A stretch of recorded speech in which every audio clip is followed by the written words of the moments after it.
It wasn't supposed to be this way. I never thought I'd be the type of guy to question everything I've built.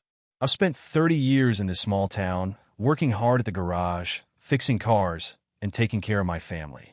It's a quiet life. Routine. Predictable. And for a while it was enough. My wife, Sarah, the woman I promised I'd love and protect, was my rock. We had our 2 kids, our house, and everything we needed. Simple, sure, but good. That's how it's supposed to be, right? Then it happened. The shift. The feeling in your gut that something isn't quite right, but you can't put your finger on it. It started small, nothing more than a flicker. But the more I ignored it, the more it gnawed at me, until one day I couldn't pretend anymore. It happened that afternoon.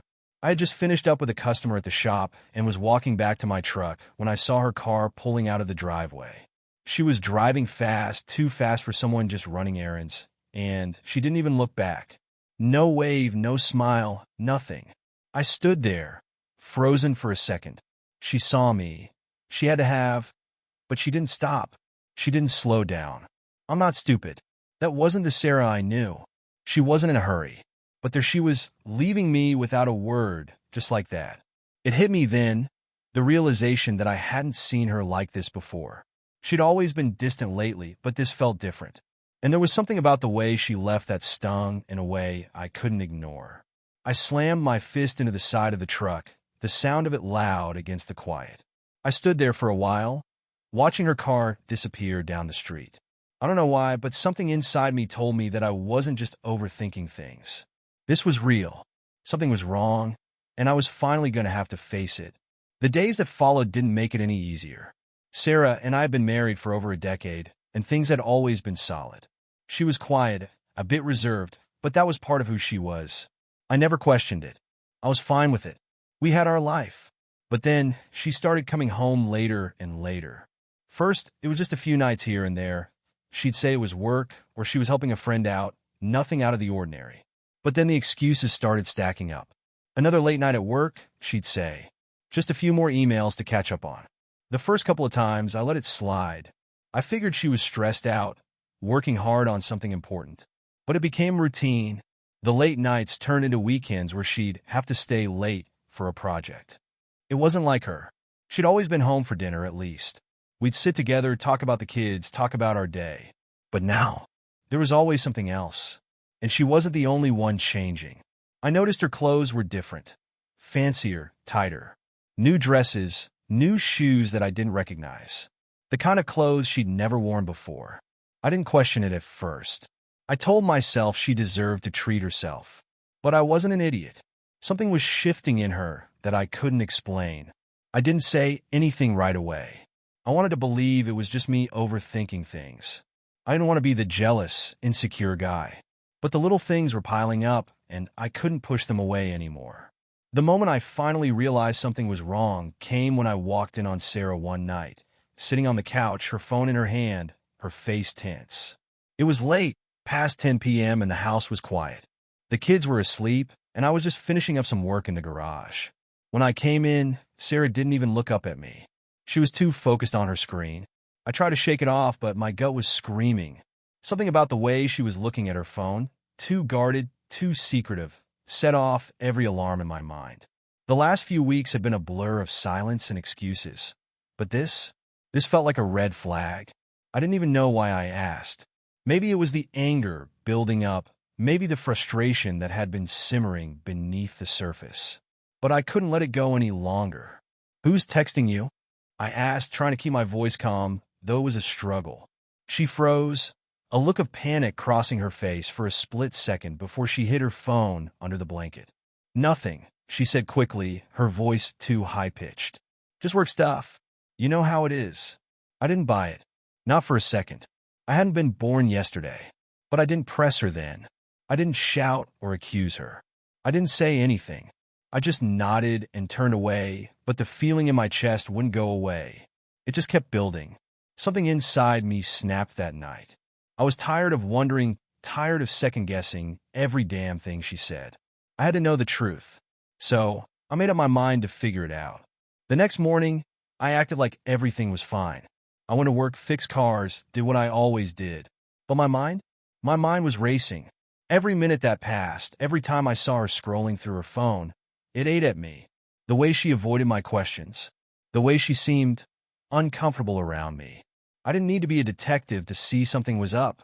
I wasn't the sharpest guy when it came to emotions, but I wasn't blind either. By the time I got home that evening, I had made up my mind. I wasn't going to let her off the hook. Not anymore. When Sarah came through the door, I didn't waste any time. I knew if I let this go on for even another day, I'd lose my chance. She walked in with a smile, like everything was normal, but I wasn't buying it.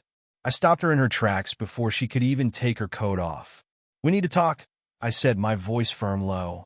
No room for negotiation. She froze, her face paling. "What's wrong?" she asked, sounding more nervous than concerned. "You know what's wrong," I said, stepping closer to her. "I've seen the way you've been acting lately. The late nights, the secrets, the phone. It's all adding up, Sarah, and I'm done pretending it's not." She opened her mouth, but the words didn't come out. For a moment, it was like she didn't know what to say. Her eyes darted around the room, avoiding mine. And that's when I knew. I knew something was going on. I wasn't imagining it, and I wasn't going to stand by and let her lie to me. "I found the messages, Sarah," I said, my voice steady now. "The ones from him. I know about the hotel, the texts, everything. Don't lie to me anymore. I deserve the truth." She went pale, her lips trembling as she finally looked up at me. "Jack, No." I cut her off. "I'm done with the excuses. I need to know right now.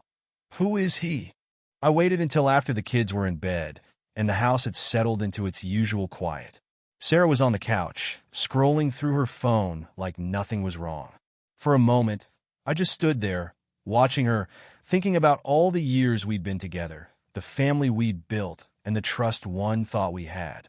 Then, with a deep breath, I stepped into the living room. "We need to talk," I said, my voice steady but cold. She looked up startled. "About what?"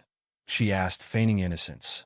"About what you've been doing," I replied, sitting down across from her. "With Mike." For a moment, she froze. I could see the color drain from her face, but she quickly recovered, putting on the same mask she'd been wearing for weeks. "What are you talking about?" "Mike? He's just a neighbor." "What's this about?" I leaned forward, meeting her eyes. "Don't lie to me, Sarah. I saw you. At his house. Through the window." Her face went pale again, but this time, there was no recovery. "You were spying on me?" she said, her voice sharp, try to turn the blame back on me. "I wasn't spying," I said. "I came home early and saw something I wasn't supposed to. You and Mike standing way too close, acting like people who aren't just neighbors." She opened her mouth to speak, but I held up a hand to stop her. "Don't bother denying it, Sarah. I know what I saw. And honestly, it's not just that. The late nights, the texts you hide, the excuses. This has been going on for a while, hasn't it?" Her silence said everything I needed to hear. Sarah finally spoke, her voice shaking. "It's not what you think, Jack. Mike and nothing happened. We were just talking." I let out a bitter laugh, leaning back in my chair. "Talking? Is that what they call it now?" Because from where I was standing, it looked like a hell of a lot more than talking. She looked down at her hands, twisting her wedding ring around her finger. "It was nothing. A mistake. I swear, it didn't mean anything." "Didn't mean anything?" I said, my voice rising. "Sarah, do you have any idea what you've done? You've destroyed us. You've destroyed everything we built together." "For what?" "For him." Tears welled up in her eyes, but I didn't let her pity stop me. "I gave you everything, Sarah. I worked my ass off to provide for this family, to give you and the kids the life you wanted. And this is how you repay me?" Sarah finally broke, the tears spilling down her face. "I didn't mean for it to happen, Jack. It just happened. I was lonely. You've been so distant, so caught up in your own world. I didn't think you cared anymore." Her words hit me like a punch to the gut. "You didn't think I cared? Are you serious right now?" "Sarah, I've been working overtime, breaking my back to keep this family afloat, and you thought I didn't care? That's the excuse you're going with." She sobbed, shaking her head. "I'm sorry, Jack. I am. It was a mistake, and I'll end it. I'll do whatever it takes to fix this." I stood up, towering over her. "Fix this? You think this can be fixed? You think an apology is going to make this all go away?" She reached for me, but I stepped back. "Don't," I said, my voice low and hard. "You don't get to touch me. Not after this." I didn't sleep that night. I sat in the kitchen, staring at the wall, thinking about everything that had happened, everything she'd said. She stayed in the bedroom, crying herself to sleep, but I couldn't bring myself to go near her. The next morning, I made a decision. This wasn't something I could just forgive and forget. It wasn't something I could sweep under the rug for the sake of appearances. When she came downstairs, her eyes red and swollen, I was waiting for her. "We're done," I said simply. "I'll be contacting a lawyer today. I suggest you do the same." Her face crumpled, and she started to cry again, but I didn't stay to watch. I grabbed my keys and walked out the door, leaving her to deal with the consequences of her actions. Over the next few weeks, the truth came out. Mike's wife, Sarah, confronted him, and the whole neighborhood found out about their affair. It wasn't just my life that had been shattered, his was too. But I didn't care about Mike. I didn't care about Sarah's excuses or her tears. All I cared about was picking up the pieces of my life and moving forward. For my sake. For the kids. And so I did. The days after the confrontation were a blur of cold resolve and constant questioning. Sarah cried, pleaded, and begged me for forgiveness. She couldn't understand why I wasn't reacting the way she expected. She thought, perhaps, that I would go through the motions, cry, shout, beg her to stay, and then we'd try to piece things back together. But that wasn't me. That was never going to be me. I didn't care about her tears. I didn't care about the desperate, pleading voice on the phone when she tried to reach me the first time after I posted the message. She had broken something irreversible in our marriage, and I wasn't about to let her manipulate me into fixing it. She sent letters, apologies, explanations that made no sense. She tried to turn my children against me, subtly, telling them how I had hurt her by being too distant and not giving her the support she needed. The audacity, the manipulation, it disgusted me. I read through each one and burned them. As for me, I'd taken the first step in cutting her out. I moved into a small, rented apartment across town. It wasn't much, just a small living space with the bare essentials, but it felt like freedom. It felt like taking back something I hadn't even realized I lost, my dignity. The place had thin walls and creaky floors, but it was mine. It was peaceful. It was real. For the first time in weeks, I was able to breathe. I'd wake up to the sound of silence. No more walking on eggshells. No more pretending. I remember one morning sitting on the small couch, a coffee in hand, staring out the window at the bustle of life happening just outside. I'd watched the commuters hurry by, the world turning, while my own life felt like it was just beginning again. This wasn't how I'd imagined it, not by a long shot, but this was how it had to be.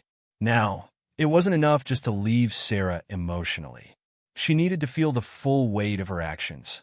I wanted to make sure there would be no easy escape. I needed to ensure she didn't find any safety nets. I'd watched her manipulate the people around her, using her charm, her role as the perfect wife, to mask the woman she had become. That needed to end. I knew that her reputation in the community was everything. She'd worked hard to build a network of friends, colleagues, and acquaintances who saw her as the good, loyal wife. I couldn't let her keep that image, not after what she had done. I started with her friends. It was tough at first. These were people I had known for years, people who had been part of our lives. I'd been at their weddings, we'd celebrated birthdays, and had countless dinners together. But Sarah's betrayal wasn't just my burden to carry. It was something I had to share with them. She didn't deserve to hide behind her perfect facade anymore. I called her closest friend, Nancy, first.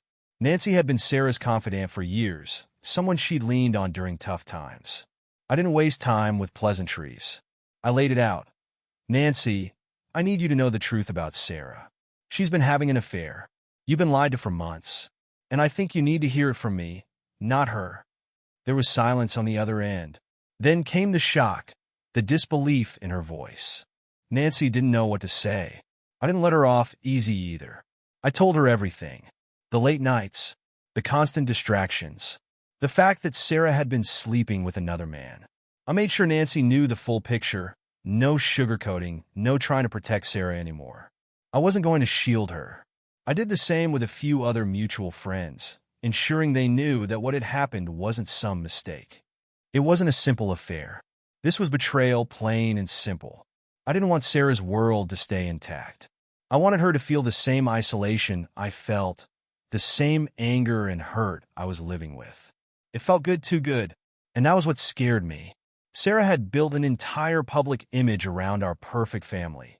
Pictures of holidays, family gatherings, and seemingly innocent moments that painted a picture of us as the ideal couple. The truth was far from that, and I wasn't about to let her keep up that illusion any longer. So, I decided to tear it down. The post I made about her affair had been direct, but I needed to go further. I wasn't done with the people who admired our perfect marriage. They needed to see the woman Sarah really was, the one behind the smile and the polished social media posts. I started by posting some of the evidence, the text messages she'd sent to the other man, the hotel reservations, the photographs of them together. I didn't need to go into too much detail. The facts were damning enough on their own. I didn't just make the post once, though. I reposted it. I shared it in different groups. I made sure anyone who'd ever looked up to Sarah would now have to look at her with different eyes. Within hours, the comments started rolling in. People were shocked, disappointed. Some of her friends reached out to me, asking if this was some kind of mistake. One of her colleagues even sent me a private message, saying she'd noticed something off about Sarah's behavior, but never thought it could be true. I didn't stop there, though. I had her colleagues in the community and even the charity organization she worked with. I made sure they were all informed of the truth. Sarah had built an image around helping others, being the charitable wife. But now they all needed to see the other side of her. Her lies, her betrayal. I wasn't going to be the only one left picking up the pieces of our broken marriage. I wasn't going to let her play the victim. Not this time. The divorce papers were now in motion. My lawyer told me it wouldn't be complicated, but that didn't mean it wouldn't be painful. We'd always been straightforward with finances, nothing extravagant, no assets I was hiding. I wasn't concerned about fighting over money or property. What I was concerned about was Sarah trying to twist the situation, trying to make herself out to be the innocent party, or worse, trying to play the victim. I didn't want the process to drag on. I wanted closure, but I knew it wouldn't be easy. She was going to fight for the things she thought she deserved, the things I was no longer willing to give her. And I was ready for that fight. When she reached out, begging me for a meeting, I agreed. But I wasn't doing it for reconciliation. No, I was doing it to lay the groundwork for the divorce settlement. Sarah arrived at the lawyer's office looking disheveled, tears streaking her face, eyes red from crying. She didn't even try to hide her distress, but I wasn't moved. Not anymore. "I'm sorry, Jack," she whispered as she sat down across from me. "I don't know what I was thinking. I was confused. I'm so sorry." I looked at her, my face a mask of indifference. Saw the E. "That's it? You think an apology will fix this? After everything you've done?" She looked down, hands trembling. "I made a mistake, Jack. Please, please forgive me." I leaned back in my chair, the weight of the moment crashing over me. "It's too late for that, Sarah. I don't know who you are anymore. I'm done." I paused for a moment, letting the words sink in. "You've taken everything from me, and I'm not about to let you take more." Her eyes widened, and for the first time, I saw a genuine fear in them. She knew it. This was it. The end. The days after the meeting with Sarah were tense. I didn't hear from her for a few days, and part of me was relieved. She wasn't going to manipulate me anymore, not with her tears or her pleas. I had made my decision, and it was final. I wasn't interested in reconciliation. Not after what she did. But Sarah? She wasn't giving up that easily. Her pride wouldn't let her accept that this was truly the end. Her attempts at manipulating the situation were starting to get more desperate. It was like she couldn't bear the idea of being exposed for what she had become. Her world was falling apart, and she was trying everything she could to rebuild it. I didn't want to hear from her. I didn't want her to text me or show up at my apartment. But it didn't stop her. The next week, she began sending me messages. At first, they were polite, pleading. She apologized for her actions, for everything she had done. I ignored them. I didn't respond. She had made her bed, and now she had to lie in it. Then came the angry texts. She accused me of being cold, of punishing her for something that didn't mean anything, and of ruining her life just to make myself feel better. She threatened me. said she'd make things difficult in the divorce. But I wasn't scared. I had been prepared for this. Her power over me had always been in her ability to make me feel guilty, to make me doubt myself. But that time was over. When her texts started getting personal, bringing up things I didn't even know she knew, that's when I finally decided I had to shut her down for good. She tried to drag me into fights about the past, about things I'd done or failed to do. She tried to twist the narrative, paint me as the villain in our story. But she was the one who had betrayed me, and she couldn't rewrite history no matter how hard she tried. I blocked her number. I didn't want to hear it anymore. The divorce papers finally came through. My lawyer had done everything I asked. He made sure to put in the right terms, ensuring that Sarah wouldn't take more than she was legally entitled to. There were no more surprises, at least not for me. I knew exactly what she would try to do. She would play the victim. She would accuse me of being unforgiving, cold-hearted. But that was fine. Let her try. I'd already cut her off from everything I could. But now it was time to deal with the legal side of things. The property, the accounts, and the kids. We had been married for years, and even though our life wasn't built on lavish luxury, there were things that I wasn't about to let her have. I wasn't going to give her the upper hand in anything. The most important part, though, was the kids. I wasn't going to let her manipulate them either. She might have had her hold on me for all those years, but I wasn't about to let her play the same game with our children. I knew she'd try. I knew she'd use them to get to me, to make me feel guilty about keeping them with me. But I wasn't going to let her. I spent hours going over everything: custody, visitation rights, and child support. I wasn't looking for revenge through the legal system. I just wanted it to be clean and simple. I wanted a future with my kids, a future that didn't involve Sarah's influence. She had lost that right when she decided to betray me. After everything, Sarah still didn't give up. She wasn't going to let go of the image she had so carefully cultivated. She thought if she could just convince people around her that I was the bad guy, she might get some of her life back. She reached out to my family. She tried to turn them against me. She said I was too harsh, too unforgiving. She told them I wasn't even trying to understand what had happened, that I was being unreasonable and stubborn. I don't think I've ever felt so disgusted. For a moment, I almost felt sorry for her. She had nothing left to stand on except lies and manipulation. But then, I reminded myself that she didn't deserve my sympathy. She had made her choices, and this was the consequence. She even tried to reach out through the children. I wasn't going to let her use them to get back at me, so I told her clearly. She could see them when we worked out visitation, and not a second before. I wasn't going to let her guilt-trip me into letting her back into their lives. Not after everything she had done. It was strange, in a way, this realization that she had no power over me anymore. No more words, no more excuses, no more chances. I felt free, but also numb. The person I had trusted for so long, the woman I had shared my life with, was no longer a part of my world. And as much as it hurt, I was better off for it. It wasn't long after I shut down the legal proceedings and shut Sarah out of my life that things started to settle down. The house was finally quiet. The kids had adjusted to the new arrangement.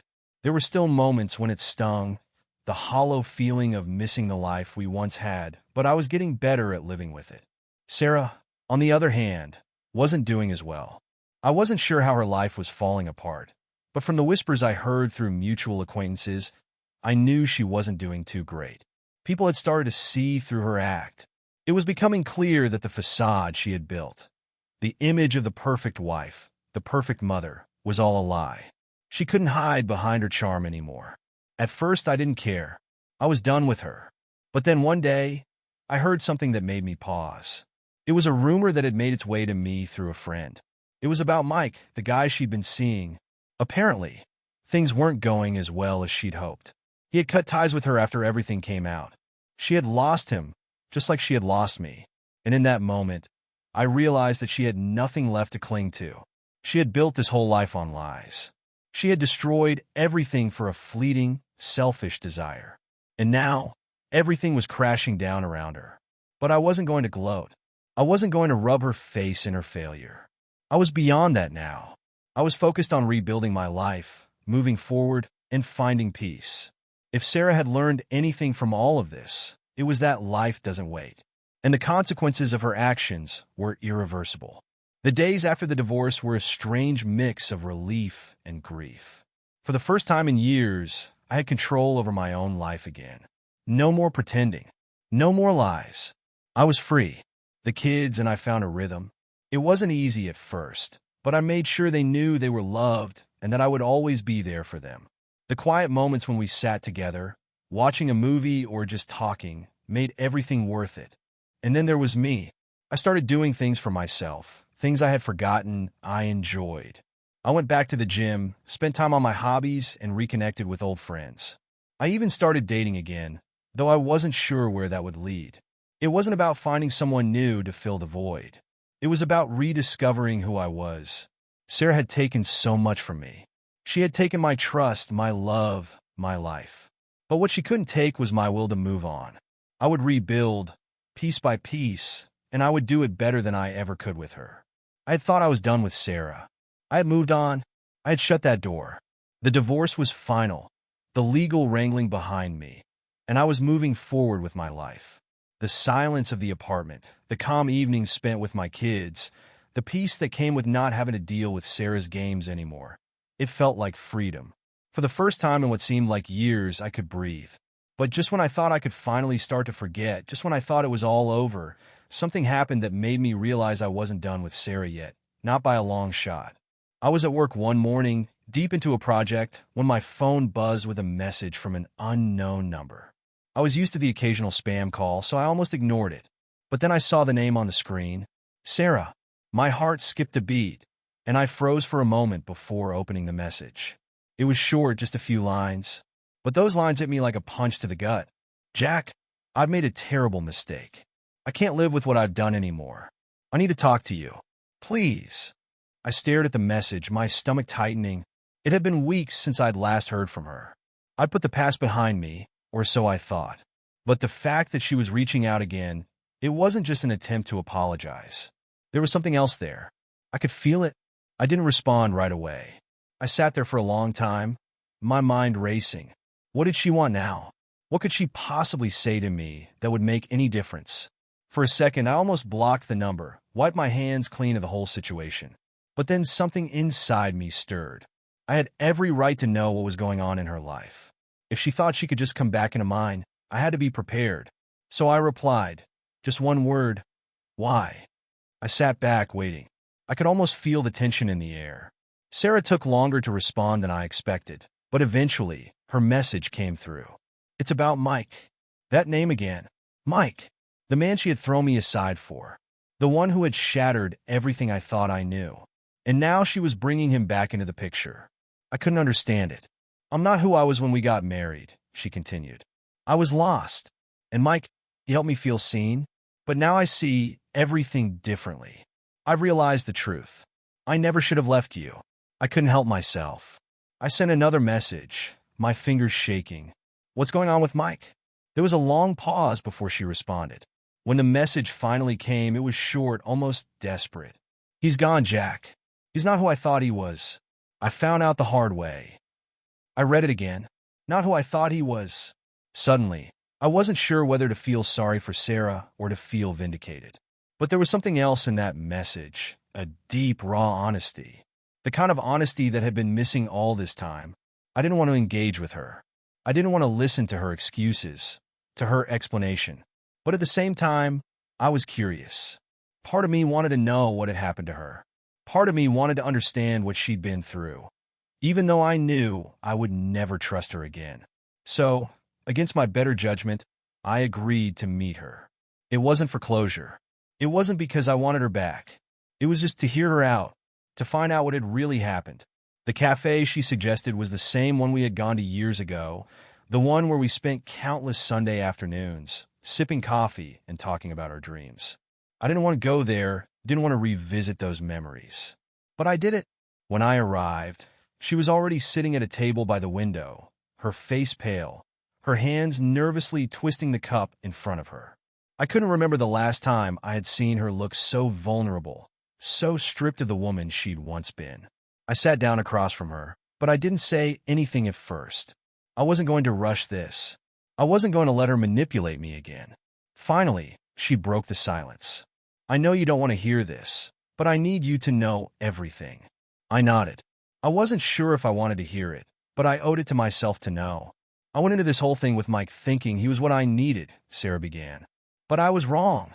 He wasn't like you, Jack. He wasn't steady. He was full of promises but empty on delivery. He lied to me. He made me believe things about myself that weren't true. And in the end, he just walked away. Her voice broke, and I saw the tears welling up in her eyes. I wasn't moved. I couldn't be. Not after everything. But I needed to hear this. He told me he loved me, she continued, her voice trembling. But when it came down to it, he was just using me. And now, I have nothing. I lost everything. And I don't know how to fix it. I leaned back in my chair, absorbing what she was saying. I didn't feel sorry for her. Not anymore. She had made her choices. She had chosen Mike over me. She had thrown away our family, our marriage, and everything we'd built. There was no taking that back. But as I sat there listening to her, I realized something. This was the end. Not just of our marriage, but of the emotional hold she'd had over me. It was clear now. She had been lost, confused, and seeking validation in the wrong places. But that didn't excuse her behavior. It didn't excuse the pain she had caused. I listened, nodded, and let her say what she needed to say. But deep down, I knew I couldn't just sit there forever pretending that things could go back to how they were. Finally, I spoke. Sarah, I don't know what you want from me. You ruined us. You ruined everything. I gave you everything I had, and you threw it away for someone else. I won't let you do that to me again. She nodded, her face crumpling. I know I can't fix this, but I had to tell you. I don't want your apology. I don't need it, I said, my voice steady. What you need is to figure out your own life. And you can't do that by hanging on to me. It's over. It's been over for a long time. The finality of my words seemed to hit her. She didn't say anything more, just nodded, tears streaming down her face. I stood up to leave, but before I walked away, I looked at her one last time. Goodbye, Sarah, I said quietly. As I walked out of the cafe, I felt a strange sense of peace wash over me. It was over. Not just the divorce, but everything. I had let go of the anger, the resentment. I had finally closed that chapter in my life. I didn't know what the future held. I didn't know if I would ever truly forgive Sarah or if I would find love again. But for the first time in months, I wasn't scared of moving on. I wasn't worried about what would happen next. For the first time in a long time, I was free.